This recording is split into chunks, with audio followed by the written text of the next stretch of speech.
We're talking about what stopped the Nuggets tonight against the Warriors. Dems, we've talked about not being able to just flip a switch and clean up these turnovers. How do you live with them in a better way if you're Denver? Well, that's a really good question, Katie, because the issue is, yes, you have points off of turnovers, which is bad. But I mean, Scott Hastings alluded to this in the broadcast, which is, you're not even getting shots up. And if you're not getting shots up in these possessions, it's going to be very difficult to win. So you were outshot, out attempted by 14 here tonight. So 2 of the last 3 losses for the Nuggets, they have literally outshot by a percentage their opponent. So tonight it was 54-48. Against the Minnesota Timberwolves, it was 54-47.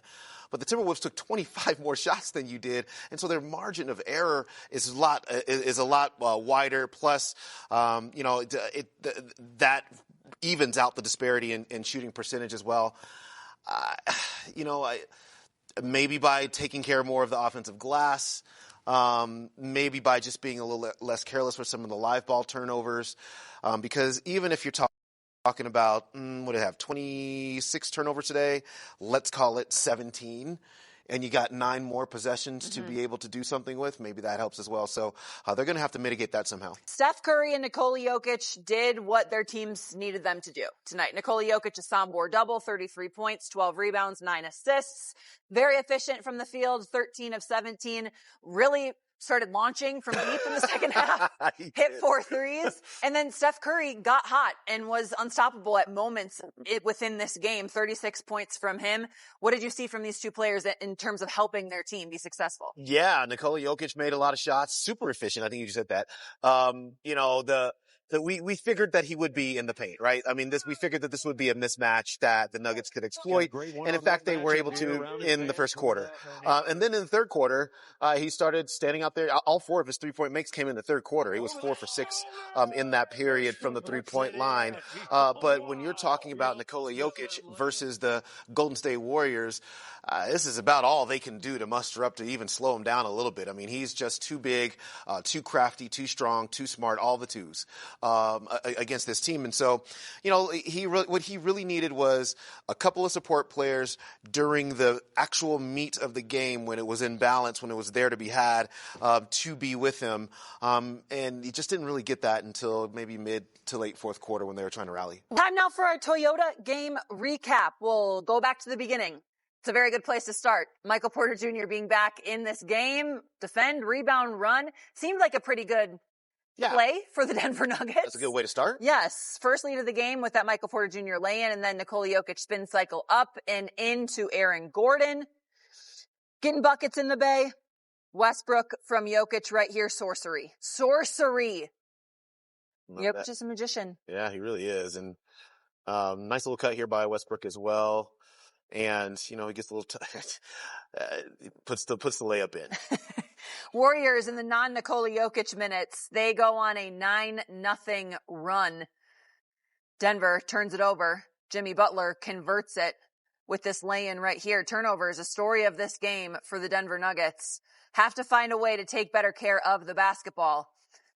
Michael Porter Jr. finds Aaron Gordon, who finds Jalen Pickett, who spots up and knocks it down for Denver. 47-41 at that point in time.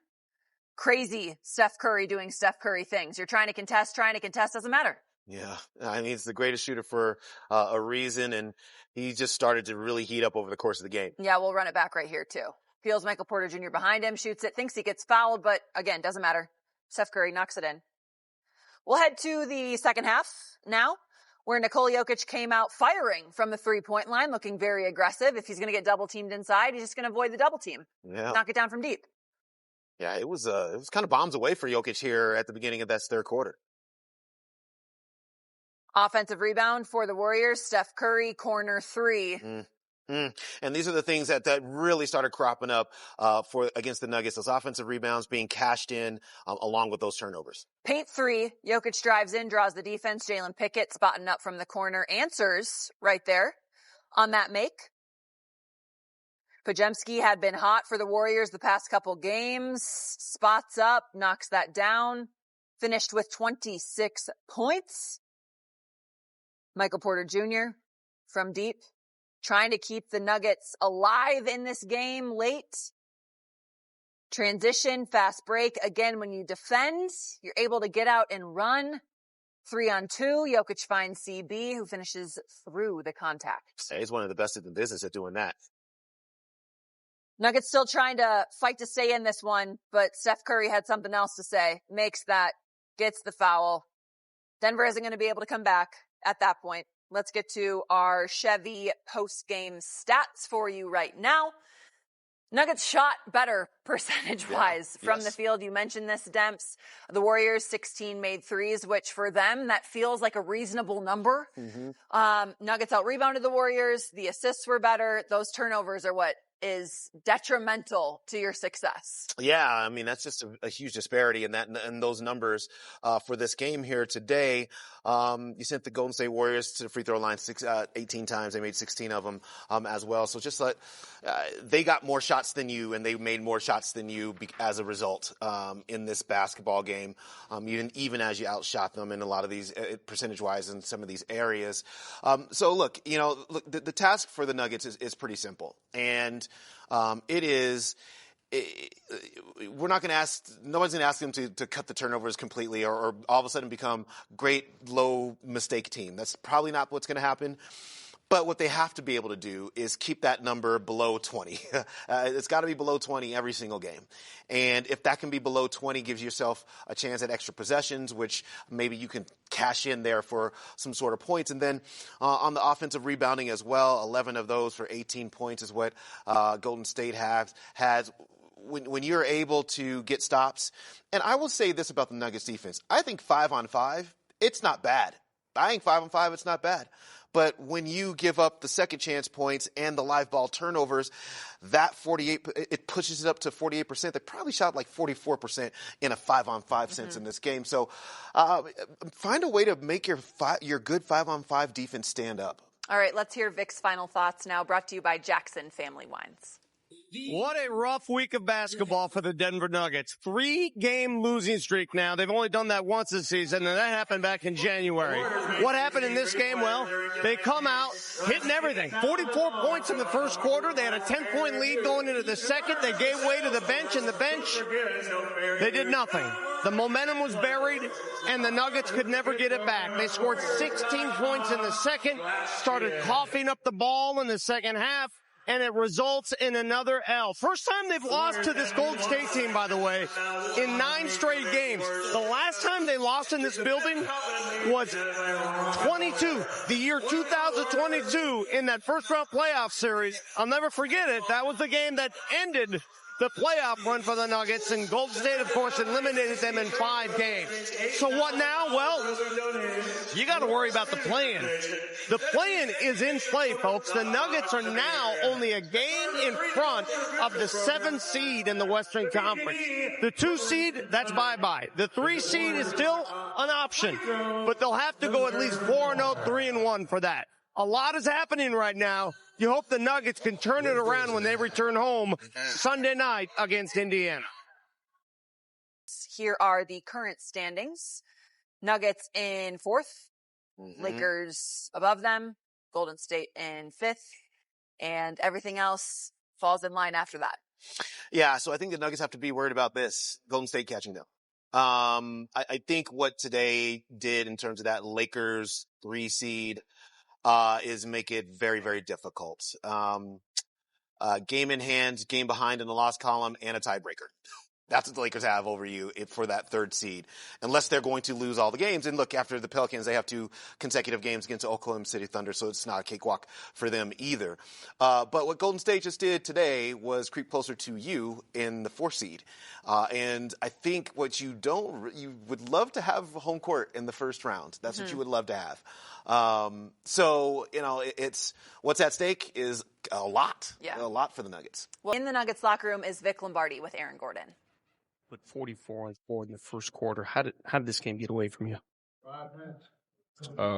Turnovers and defensive rebounding. We weren't able to secure the ball after one shot. So you can't give a team like that multiple chances to score on one possession, and you can't turn the ball over. You got to get a shot every time. Turnovers have been an issue, and it hasn't gone away. How do you fix that? Well, I mean, we're a team that passes the ball. We pass the ball. I don't know, correct me if I'm wrong, but we lead the league in assists, right? Yes.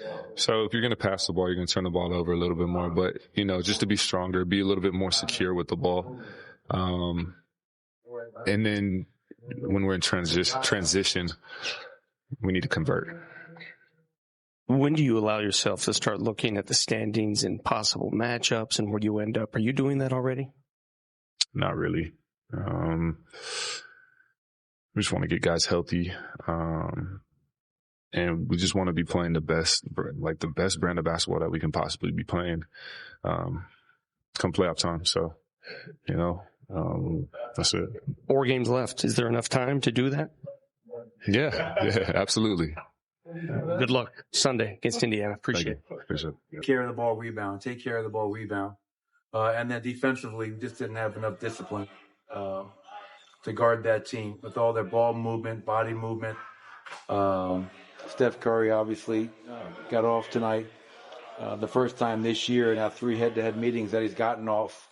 So you tip your cap to him. But, I would say a big reason why after that first quarter was Nikola was on the bench to start. Really slow start to the second. And then turnovers. We just beat ourselves. Turnovers have been a problem, as you mentioned. How do you fix that? What do you do?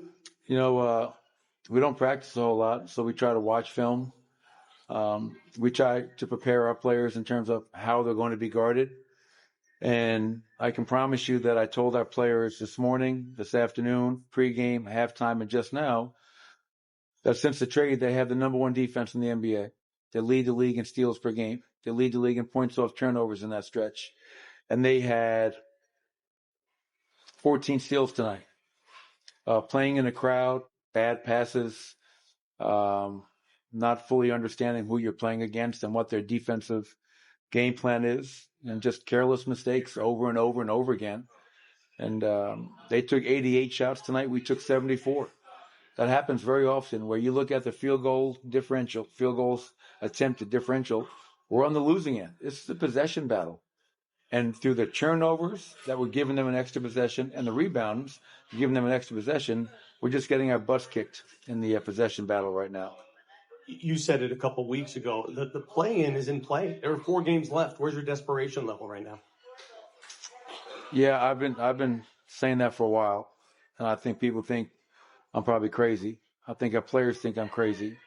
I don't know how often our players look at the standings.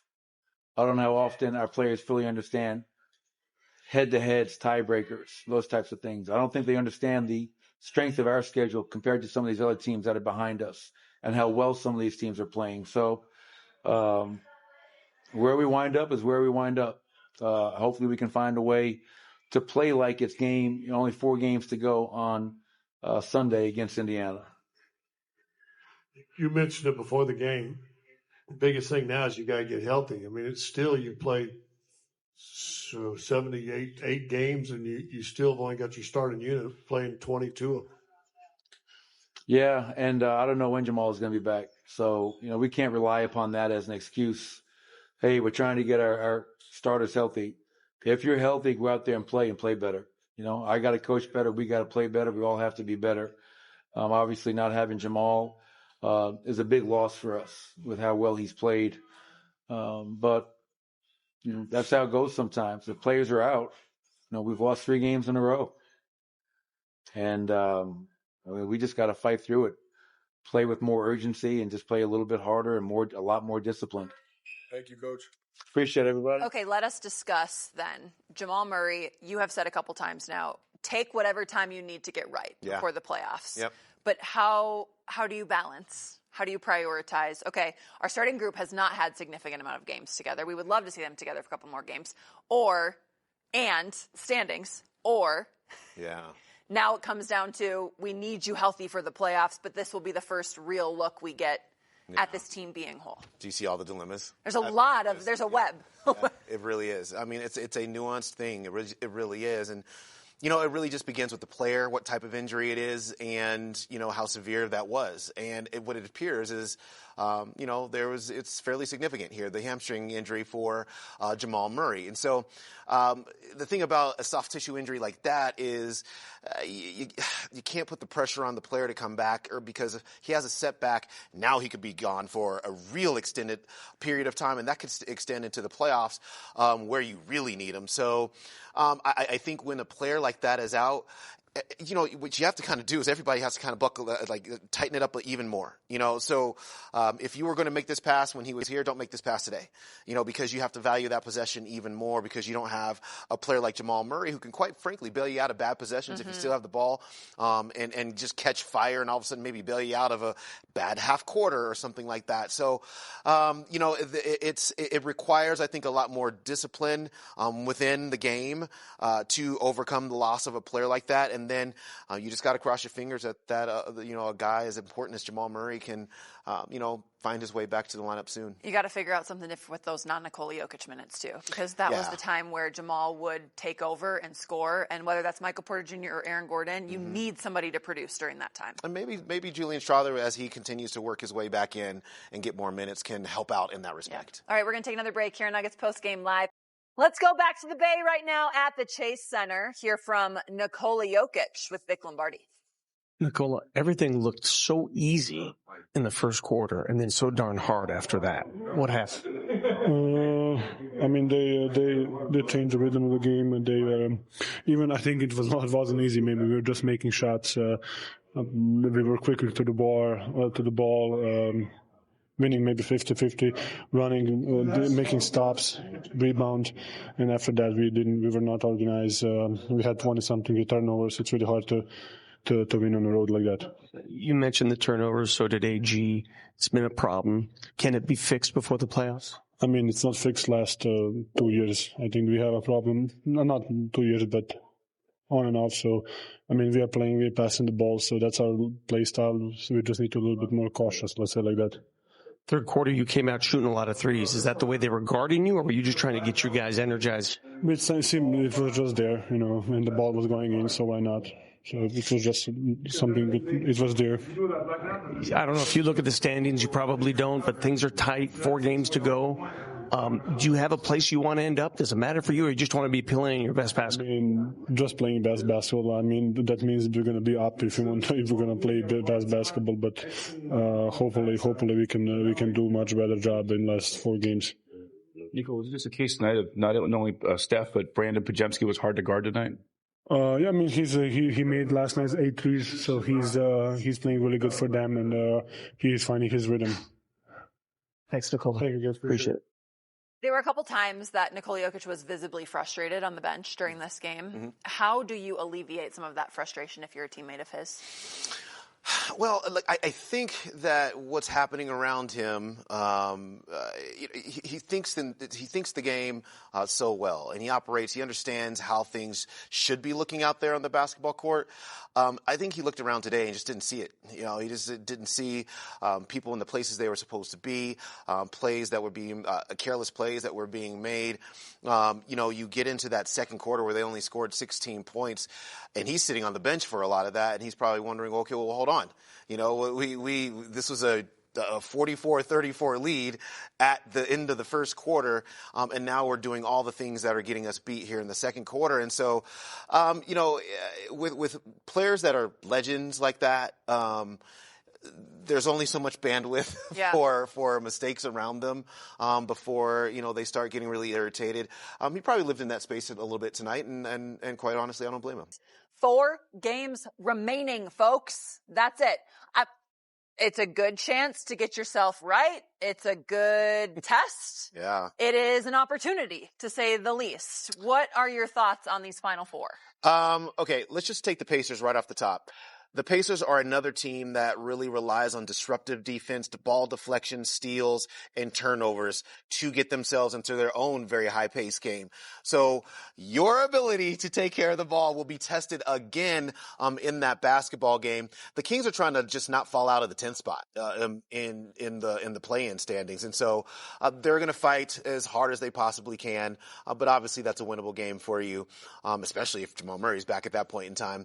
And then you have the Memphis Memphis Grizzlies, who are kind of in a free fall a little bit. They did beat the Miami Heat the other day, but have lost a lot of games, especially since letting go of Taylor Jenkins as head coach. And then maybe the Houston Rockets don't have much to play for by the time you get to that game in Houston, and that's a game that you can nab as well. So 2 to 3 wins, I think, is very reasonable to expect out of the last 4 games. All right, the Nuggets will look to clean things up when they return home on Sunday.